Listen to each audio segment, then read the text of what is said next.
Minds. నా పేరు చైతన్యదేవ్, polity faculty. ఈ క్లాసు ఇండియన్ పాలిటీ గ్రూప్ 2 ఎగ్జామినేషన్కి సంబంధించి అసలు సిలబస్ ఏంటి, ఎలా ప్రిపేర్ అవ్వాలి, దానికి సంబంధించిన స్ట్రాటజీ ఏంటి, ఈ విషయాలు మనం ఈ సెషన్లో తెలుసుకుందాం. గ్రూప్ 2 ఎగ్జామినేషన్లో ఏపీ, తెలంగాణ స్టేట్స్కి సంబంధించి రెండింట్లోనూ పాలిటీ సిలబస్ ఉంది. కాకపోతే తెలంగాణలో పాలిటీ వెయిటేజ్ 75 మార్క్స్ అయితే, ఏపీలో 75 మార్క్స్ అయితే తెలంగాణలో 50 మార్క్స్. సో జనరల్గా మనం ఏదైనా ఒక టెక్స్ట్ బుక్ తీసుకున్నట్లయితే టెక్స్ట్ బుక్లో ఇండియన్ పాలిటీకి సంబంధించి మీరు జాగ్రత్తగా అబ్జర్వ్ చేస్తే ఏముంటుంది, historical background of the Indian కాన్స్టిట్యూషన్తో సిలబస్ స్టార్ట్ అవుతుంది. Historical background of the Indian కాన్స్టిట్యూషన్తో ఒకవేళ సిలబస్ స్టార్ట్ అయినట్లయితే అభ్యర్థి historical background of the Indian కాన్స్టిట్యూషన్తో మొదలు పెడితే చాలా కన్ఫ్యూజన్స్ వస్తాయి. ఎందుకంటే ఒక ఆస్పిరెంట్కి పాలిటీ ఏమీ తెలియనప్పుడు మనం హిస్టారికల్ బ్యాక్గ్రౌండ్తో స్టార్ట్ చేయకూడదు, ప్రియాంబుల్తో స్టార్ట్ చేయాలి, ప్రవేశికతో స్టార్ట్ చేయాలండి. ప్రవేశికతో మొదలుపెట్టాలి. ఇక్కడ సిలబస్ ప్రతి సబ్జెక్ట్కి ఒక మెథడ్ ఆఫ్ ప్రిపరేషన్ ఉంటుంది. ఆస్పిరెంట్స్ అది గమనించాలి. మనం 50 మార్క్స్ కానీ లేదా 75 మార్క్స్కి సంబంధించినటువంటి పాలిటీని గమనించినట్లయితే ఏపీ, తెలంగాణలో ఉన్నటువంటి చాప్టర్స్ అన్నిటిని మనం ఆర్గనైజ్డ్గా రాసుకున్నట్లయితే అవి ఎలా ఉంటాయంటే ప్రవేశిక, రాజ్యాంగ లక్షణాలు, preamble, silent features of Indian constitution, రాజ్యాంగ లక్షణాలు, ప్రాథమిక హక్కులు,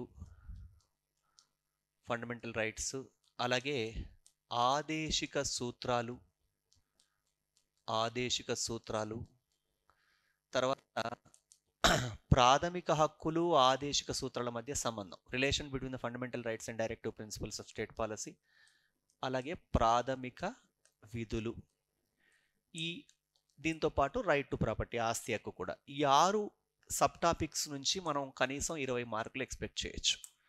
ఇవి కాకుండా ఇక మామూలుగా టెక్స్ట్ బుక్ మెథడ్ ఏంటి, ప్రాథమిక విధుల తర్వాత నెక్స్ట్ మనకు ఉండేటువంటి సిలబస్ సెంట్రల్ గవర్నమెంట్లో ప్రెసిడెంట్, రాష్ట్రపతి అనే టాపిక్తో ఉంటుంది. కానీ ఒక ఆస్పిరెంట్ కొత్తగా ప్రిపేర్ అయినట్లయితే రాష్ట్రపతి అని కాకుండా మనం పార్లమెంట్తో స్టార్ట్ చేస్తే మంచిది. ఎందుకంటే రాష్ట్రపతి ఎలక్టోరల్ కాలేజీ చేత ఎన్నుకోబడతాడు అని ఉంటుంది. మరి ఎలక్టోరల్ కాలేజీ ఏంటో తెలియాలి అంటే ఏం తెలియాలి, పార్లమెంట్ తెలియాలి. కాబట్టి ఇక్కడ ఫండమెంటల్ డ్యూటీస్ తర్వాత ఏం చేయాలి, నెక్స్ట్ అభ్యర్థి పార్లమెంట్ అనే టాపిక్ ప్రిపేర్ అవ్వాలి. సెంట్రల్లో సెంట్రల్ పార్లమెంటు, అలాగే స్టేట్లో రాష్ట్ర శాసనసభ. అంటే కేంద్ర పార్లమెంట్ తర్వాత మళ్ళీ ఎంబడే రాష్ట్రపతి అలా వెళ్లకుండా మనం ఫండమెంటల్ డ్యూటీస్, ప్రాథమిక విధులు చదివిన తర్వాత పార్లమెంట్ గురించి డీటెయిల్డ్గా చదవాలి. అంటే లోక్సభ, రాజ్యసభ, సభాపతులు ఎవరున్నారు, బిల్లులు ఏంటి, ఇలా కేంద్ర పార్లమెంట్ మొత్తం అవగతం చేసుకున్న తర్వాత రాష్ట్ర శాసనసభ. పార్లమెంటు, రాష్ట్ర శాసనసభ రెండూ అర్థమైన తర్వాత అప్పుడు మనకు క్లారిటీ వస్తుంది. కాబట్టి అప్పుడు మన సిలబస్లోనే ఇంకొక టాపిక్ ఉంది, ఏకసభ ద్విసభ విధానం అని. ఈ ఏకసభ ద్విసభ విధానం కూడా చదివిన తర్వాత అప్పుడు రాష్ట్రపతి అనే టాపిక్ వెళ్ళాలి. అంటే నేను ఇక్కడ చెప్పదలుచుకున్న పాయింట్ ఏంటి అంటే ఒక అభ్యర్థి కొత్తగా ప్రిపేర్ అవుతున్నట్లయితే గ్రూప్ 2 ఎగ్జామినేషన్కి సంబంధించి ఇండియన్ పాలిటీ ఎలా చదవాలి, దేని తర్వాత ఏం చదవాలి అన్నది ఇక్కడ ప్రధానమైనటువంటి అంశం.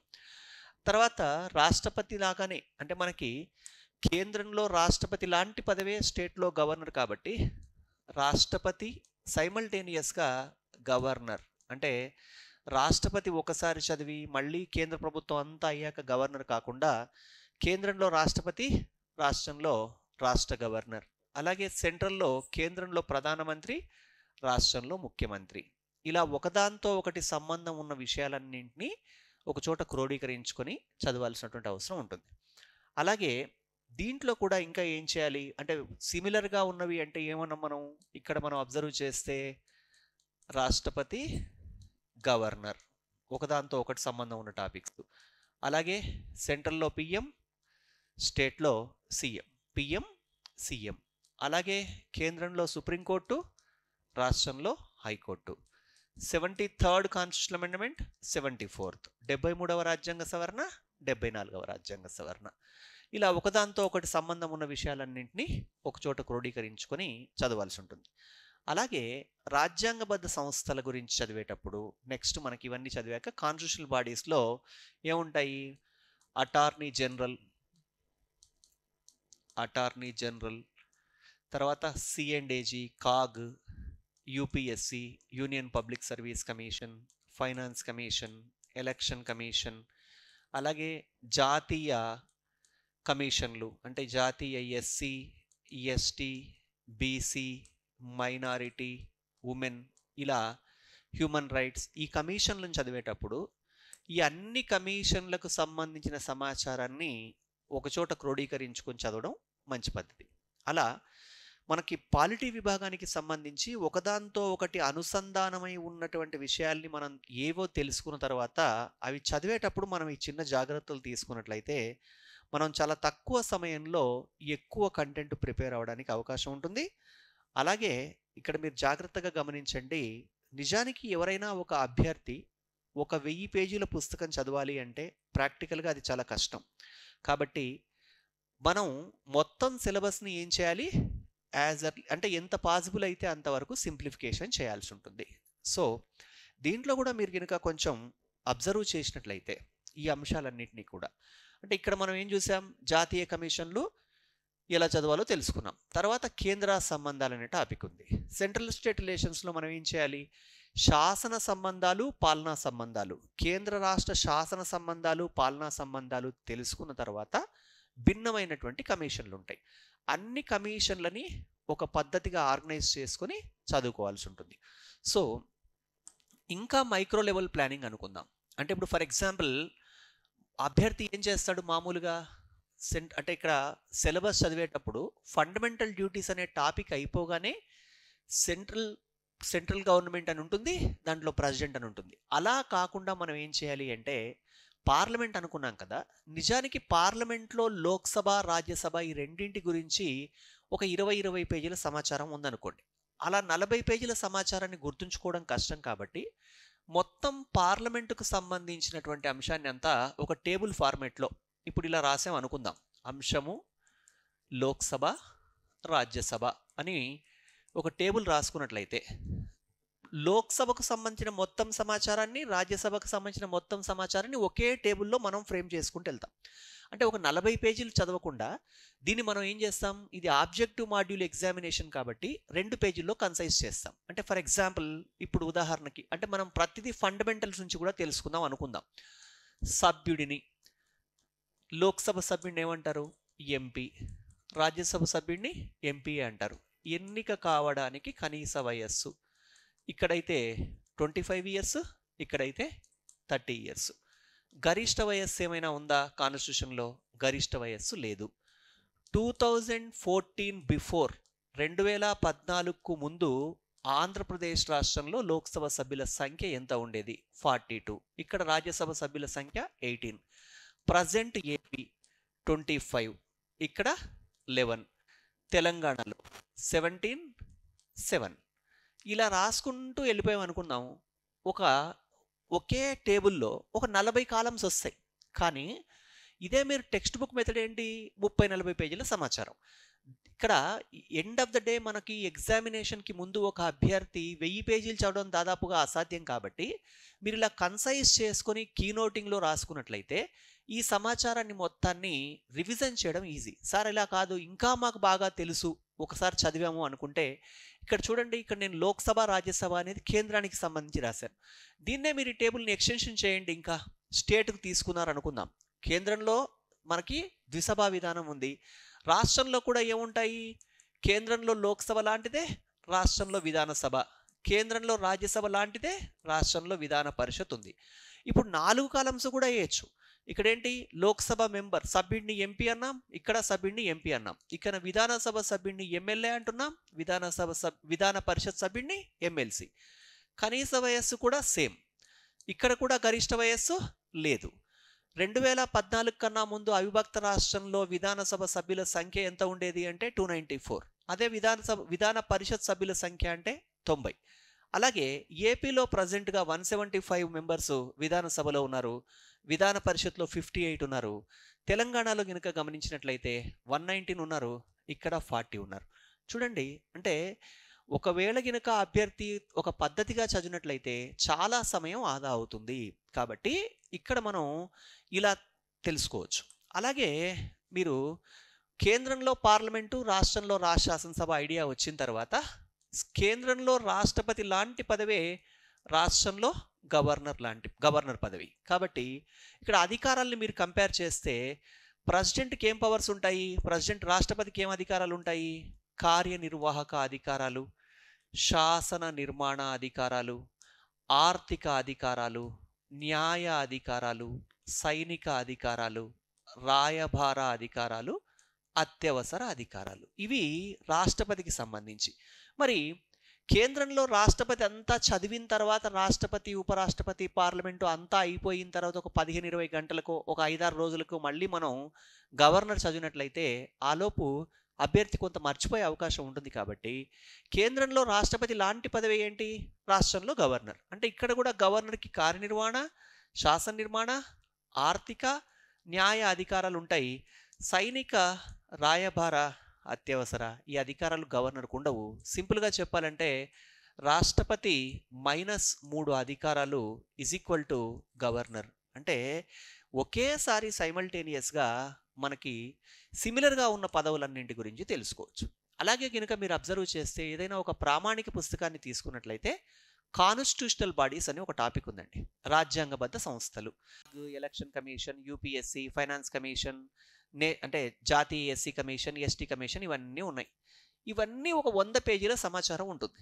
మరి 100 పేజీల సమాచారం నిజంగా మొత్తంగా చదివినా కూడా అభ్యర్థికి వచ్చే మార్కులు ఎన్ని, మన సబ్జెక్ట్లో ఉన్నటువంటి వెయిటేజీ ఎంత అంటే 2 మార్కులు మనం ఎక్స్పెక్ట్ చేయొచ్చు. సరే, మరి 2 మార్కుల కోసం ఇంత శ్రమ పడాలా అంటే ఆ శ్రమ పడడాన్నే మనం ఏం చేయాలి, కొంచెం ఆర్గనైజ్గా చేసుకోవాలి. ఇప్పట్లాగానే ఇంతకుముందు మనం ఏ విధంగా అయితే కంపేర్ చేసామో ఇక్కడ మనకి అంశము అని రాస్తున్నాను నేను ఇక్కడ సౌలభ్యం కోసం. అలాగే ఇక్కడ అటార్నీ జనరల్, ఏజీ అంటే అటార్నీ జనరల్, C&AG అంటే కాగ్, అలాగే FC అంటే కేంద్ర ఎన్నికల సంఘం, యూపీఎస్సి అంటే మనకి యూనియన్ పబ్లిక్ సర్వీస్ కమిషన్, కేంద్ర public service commission, election commission అంటే కేంద్ర ఎన్నికల సంఘం. ఇలా నేను ఉదాహరణకి ఇక్కడ ఒక 5 రాజ్యాంగబద్ధ సంస్థలు తీసుకున్నాను. అలాగే మీరు కావాలనుకుంటే ఏంటి, NCSC జాతీయ ఎస్సీ కమిషన్, NCST జాతీయ ఎస్టీ కమిషన్, NCBC ఇలా కూడా తీసుకోవచ్చు. సరే, అది మరీ బాగా రిస్కీ అవుతుంది అనుకుంటే ఒక 5 తీసుకోండి. ఇక్కడ మీరు చూడండి, 5 రాజ్యాంగబద్ధ సంస్థలకు సంబంధించి మీరు చదివినా కూడా 50 పేజీలు ఉంటుంది కదా. అలా కాకుండా దీన్ని మనం ఏం చేయొచ్చు, మొత్తాన్ని ఆర్గనైజర్గా రాసుకున్నట్లయితే నిబంధన అంటే article 76 attorney general, CAG 148, finance commission 280, UPSC 315, election commission 324. ఇక్కడ నియమించబడడానికి కనీస వయస్సు, ఇది ఎలక్షన్ కాదు కదా, నియమించబడడానికి కనీస వయస్సు ఏమైనా ఉందా? అటార్నీ జనరల్కి కానీ, కాగ్కి కానీ, finance commission, UPSC, election commission వీటికి మినిమం ఏజ్ ఏమీ లేదు. మరి రిటైర్మెంట్ వయస్సు ఉందా, గరిష్ట వయస్సు ఉందా అంటే అటార్నీ జనరల్కి గరిష్ట వయస్సు కూడా లేదు. మీకు తెలుసు, ప్రస్తుతం ఉన్నటువంటి అటార్నీ జనరల్ కన్నా ముందు మనకి వేణుగోపాల్, ప్రస్తుతమేమో వెంకటరమణి అనే వ్యక్తి ఉన్నాడు. అంతకన్నా ముందు వేణుగోపాల్ అనే వ్యక్తి అటార్నీ జనరల్గా ఆయన 90 ఇయర్స్ వచ్చే వరకు కూడా ఉన్నాడు. అంటే ఇక్కడ గరిష్ట వయస్సు లేదు. అలాగే కాగ్ అయితే 6 సంవత్సరాల పదవీ కాలం లేదా 65 సంవత్సరాల వయస్సు, ఏది ముందైతే అది. అంటే ఇదేంటి, ఒకవేళ 50 ఇయర్స్కి అపాయింట్ అయ్యాడు అనుకుందాం ఒక వ్యక్తి, కాగా 56 ఇయర్స్కి రిటైర్ అవుతాడు. 64 ఇయర్స్కి అపాయింట్ అయితే 1 ఇయర్ ఉండి 65 ఇయర్స్కి రిటైర్ అవుతాడు. ఫైనాన్స్ కమిషన్ అనేది ఇది ఇక్కడ ఆర్థిక సంఘం అనేది నిరంతర రాజ్యాంగబద్ధ సంస్థ కాదండి. కాబట్టి దీనికి నిర్ణీత కాలం లేదు. రాష్ట్రపతి 5 సంవత్సరాల కాల పరిమితి నియమిస్తాడు, కానీ ముందు కూడా వాళ్ళు రిపోర్ట్ ఇచ్చేయచ్చు. కాబట్టి దీనికి కూడా ఏమీ లేదు. యూపీఎస్సీ అయితే 6/65, అలాగే ఎలక్షన్ కమిషన్ అయితే 6/65. నియమించేది అపాయింట్స్, నియమించేది అంటే అన్నింటికీ రాష్ట్రపతి. రాజీనామా, ఎవరికి రాజీనామా ఇస్తారు, అందరూ రాష్ట్రపతికి రాజీనామా ఇస్తారు. ఇలా మనం గినుక మొత్తం సిలబస్ని గినుక ఆర్గనైజ్డ్గా రాసుకున్నట్లయితే మీరు ఒకవేళ నోట్స్ రాసుకున్నా కూడా గరిష్టంగా 200 పేజీలకు మించి నోట్స్ ఉండదు. 200 పేజీలు కనుక మీరు నోట్స్ తయారు చేసుకొని కీనోటింగ్లో ఉంచుకున్నట్లయితే మీరు 10 రివిజన్లు చేయడానికి కూడా మీకు అనుకూలంగా ఉంటుంది. కాబట్టి గమనించాల్సిన విషయం ఏంటంటే ప్రతి సబ్జెక్టుకి ఒక మెథడ్ ఆఫ్ ప్రిపరేషన్ ఉంటుంది. ఆ మెథడ్ ఆఫ్ ప్రిపరేషన్ని మనం అడాప్ట్ చేసుకోవాలి, మొత్తం సిలబస్ అంతా అర్థం చేసుకోవాలి, అలాగే దాన్ని కీనోటింగ్లోకి తీసుకోవాలి. అలాగే మోస్ట్ ఇంపార్టెంట్ థింగ్ ఏంటంటే కాంపిటిటివ్ ఎగ్జామినేషన్ రాసే వ్యక్తులకి ఏది సిలబస్సో ఏది సిలబస్ కాదో తెలియాలండి. ఇప్పుడు ఉదాహరణకి అందరికీ జనరల్గా ఉండేటువంటి పాయింట్ ఏంటి, స్కూల్ బుక్స్ చదవాలి. మీరు ఏదైనా ఓల్డ్ స్కూల్ బుక్స్ తెలుగు మీడియంలో చదివే వాళ్ళు కనుక వెళ్ళి ఏదైనా ఒక పుస్తకం తీసుకొని హిస్టరీ లాంటి సబ్జెక్ట్ తీసుకుని ఫస్ట్ వరల్డ్ వారు, మొదటి ప్రపంచ యుద్ధం, రెండో ప్రపంచ యుద్ధం, ఐక్యరాజ్య సమితి, నానాజామి సమితి ఇలాంటివన్నీ చదివారు అనుకుందాం. ఓ బుక్ మొత్తం 15 రోజులు టైం పెట్టారు. ఎన్ని మార్కులు వస్తాయి సార్ అంటే ఏమీ రావు. ఎందుకంటే అది సిలబస్లో లేదు. కాబట్టి మనకి సిలబస్లో ఏముంది ఏం లేదు ఇది చాలా చాలా ఇంపార్టెంట్. ఇంకొకటి ఏంటంటే సిలబస్లో ఏముంది ఏది లేదు అనేది ఎంత ఇంపార్టెంటో దాని వెయిటేజ్ కూడా అంతే ఇంపార్టెంట్. ఉదాహరణకి భారత రాజ్యాంగ పూర్వ చరిత్ర అంటే 1600 సంవత్సరం నుంచి మొదలుకొని 1950 వరకు 350 సంవత్సరాలకు సంబంధించి అది పాలిటీయా హిస్టరీయా తెలియకుండా చాలామంది చదివేస్తున్నారు. ఈ చదివేస్తే మొత్తం కనుక మీరు ఈచ్ అండ్ ఎవ్రీ పాయింట్ కనుక చదివితే మ్యాక్సిమం ఎన్ని మార్కులు వస్తాయంటే 1 మార్క్ వస్తుంది. రెండవ మార్క్ కూడా 1935 యాక్టు లేదా ఎక్కడి నుంచి ఈ అంశం గ్రహించడం జరిగింది అంటే ఇక్కడ మనం ఒక 50 గంటలు చదివితే మనకు వచ్చే మార్కు 1 అన్నప్పుడు మనం ఏం చేయాలి, నేను ఫస్టే చెప్పినట్టుగా ఏ టాపిక్ తర్వాత ఏం చదవాలి, దేని వెయిటేజీ ఎంత, ఏ ఏరియా నుంచి ఎన్ని మార్కులు వస్తాయి, గతంలో ప్రశ్నలు ఎలా అడిగారు, గత 20 సంవత్సరాల నుంచి ఉన్న ప్రశ్నపత్రాల నుంచి మనం ప్రశ్నల్ని గమనిస్తే సరళి ఎలా మారుతోంది, ఇవన్నీ చూసుకుని అభ్యర్థి ప్రిపేర్ అవ్వాలండి. సో ఒకటి గుర్తుపెట్టుకోవాలి, కాంపిటిటివ్ ఎగ్జామినేషన్ ప్రిపరేషన్ అంటే ఇది పక్కా బిజినెస్ అప్రోచ్. మనం ఎంత టైం ఇన్వెస్ట్ చేసాం, దాని నుంచి మనం ఎన్ని మార్కులు పొందాం ఇది తెలియాలి. ఏది సిలబస్సో ఏది సిలబస్ కాదో తెలియాలి. ఏం చదవాలి, ఎంత చదవాలి, దేని వెయిటేజీ ఎంత, అలాగే మొత్తం సిలబస్ని ఎలా సింప్లిఫై చేసుకోవాలి ఇది తెలియాలి. దీంతో పాటుగా ఇంకా ఏంటి అంటే సహజంగా పాలిటీ అంటే కొన్ని భయాలు ఉంటాయి. సార్ ఆర్టికల్స్ గుర్తుపెట్టుకోవడం కష్టం, కేసులు గుర్తుపెట్టుకోవడం కష్టం, రాజ్యాంగ సవరణలు గుర్తుపెట్టుకోవడం కష్టం అని. ఇక్కడ అభ్యర్థులు గమనించాల్సింది ఏంటంటే మీరు ఏదైనా ఒక సబ్జెక్ట్ని నేర్చుకునేటప్పుడు దాన్ని మగ్గింగ్ చేస్తూ గుర్తుపెట్టుకోవడానికి ప్రయత్నం చేయకూడదండి. ఇప్పుడు ఆర్టికల్ 15, ఆర్టికల్ 16లో ఏం చెబుతోంది అనే విషయాన్ని అభ్యర్థి చదువుకోవాలంటే 15.1, 15.2, 15.3, 15.4, 15.5, 15.6 ఇలా మగ్ చేస్తే ఎక్కడో ఒక చోట మర్చిపోయే అవకాశం ఉంది. అలా కాకుండా వీటి మధ్య ఉన్న లింక్ మనం అబ్జర్వ్ చేసినట్లయితే, అనుసంధానాన్ని కనుక అర్థం చేసుకోగలిగినట్లయితే బట్టి పట్టకుండా మగ్గింగ్ చేయకుండా మనం గుర్తుపెట్టుకునే అవకాశం ఉంటుంది. కాబట్టి ఇలాంటి చిన్న చిన్న విషయాల్ని గుర్తుంచుకోండి. అలాగే ఇక్కడ గమనించాల్సింది ఏంటంటే మనం టెక్స్ట్ బుక్ చదివేటప్పుడు ఒక అంశంలో అంటే ఒకే రాజ్యాంగ సవరణ ద్వారా అనేక అంశాలు రాజ్యాంగంలో చేర్చబడి ఉండవచ్చు. అంటే ఇప్పుడు for example first constitutional amendment 1వ రాజ్యాంగ సవరణ అంటే 9th షెడ్యూలు భూ సంస్కరణలు అని అందరికీ తెలుసు. కానీ 1వ రాజ్యాంగ సవరణ ద్వారానే 15 క్లాజ్ 4 అనే నిబంధన చేర్చి ఎస్సీ ఎస్టీలకు విద్యా సంస్థల్లో రిజర్వేషన్లు కల్పించారు. 19.2 అనే అంశాన్ని అమెండ్ చేసి ప్రాథమిక విధుల మీద పరిమితులు విధించారు. అలాగే 1వ రాజ్యాంగ సవరణ ద్వారానే 31 క్యాపిటల్ ఏను చేర్చారు, 31 క్యాపిటల్ బి చేర్చారు, ఇలా అనేక అంశాలు చేర్చారు. కాబట్టి ఒక రాజ్యాంగ సవరణ ద్వారా ఒకటి కన్నా అనేక అంశాలు రాజ్యాంగంలో పొందుపరచబడవచ్చు. అవి ఎలా అనేది ఒక ఎక్స్పీరియన్స్ ద్వారానైనా వస్తుంది, లేదా ఒక కన్సర్న్ ఫ్యాకల్టీని లేదా బాగా తెలిసిన వ్యక్తిని మీరు అడిగితేనైనా తెలుస్తుంది. అలాగే ఒక కేసులో అనేక అంశాలు ఉండవచ్చు. ఉదాహరణకి ఎస్ఆర్ బొమ్మై కేసు 1994 అని మీరు అందరూ చదువుతారు. ఏంటి దేనికి సంబంధించి అంటే ప్రవేశిక భారత రాజ్యాంగంలో అంతర్భాగం అని చెప్పిన కేసు ఏది అని. అలా కాకుండా కొంచెం డీప్గా స్టడీ చేస్తే ప్రవేశిక రాజ్యాంగంలో అంతర్భాగం అని చెప్పిన కేసు ఎస్ఆర్ బొమ్మై కేసు 1994. లౌకిక తత్వం రాజ్యాంగ మౌలిక స్వరూపంలో అంతర్భాగం అని చెప్పిన కేసు ఎస్ఆర్ బొమ్మై కేసు. కేంద్ర రాష్ట్ర సంబంధాల్లో గణనీయమైన మార్పు తీసుకొచ్చిన కేసు ఎస్ఆర్ బొమ్మై కేసు. ఒక రాష్ట్రంలో రాష్ట్రపతి పాలన విధించదగ్గ విధించకూడని సందర్భాలని గూర్చి తెలియజేసిన కేసు ఎస్ఆర్ బొమ్మై కేసు. అలాగే ముఖ్యమంత్రి తన బలాన్ని విధానసభలోనే నిరూపించుకోవాలి కానీ రాజ్భవన్లో కాదని చెప్పిన కేసు ఎస్ఆర్ బొమ్మై కేసు 1994. ఇలా మనం అనేక పాయింట్లు చెప్పవచ్చు. కాబట్టి గుర్తుపెట్టుకోండి, ఒక సబ్జెక్ట్ని 360 డిగ్రీస్ అప్రోచ్లో కనుక ఎవరైతే నేర్చుకుంటారో వాళ్ళు ఎగ్జామినేషన్లో మంచి మార్కులు పొందడానికి అవకాశం ఉంటుంది. సింపుల్గా గుర్తుపెట్టుకోండి, నెంబర్ ఆఫ్ బుక్స్ చదవకండి, ఒకే బుక్ నెంబర్ ఆఫ్ టైమ్స్ చదవాలి, ఓవరాల్ కాన్సెప్ట్ తెలుసుకోవాలి, కీ నోటింగ్ చేయాలి, ఏది సిలబస్సో ఏది సిలబస్ కాదో తెలుసుకోవాలి. ఇవన్నీ పాటించి మీరందరూ కూడా గ్రూప్ 2 పరీక్షలో మంచి విజయాన్ని సాధించాలని నేను మనస్ఫూర్తిగా ఆకాంక్షిస్తున్నానండి. Thank you. All the best.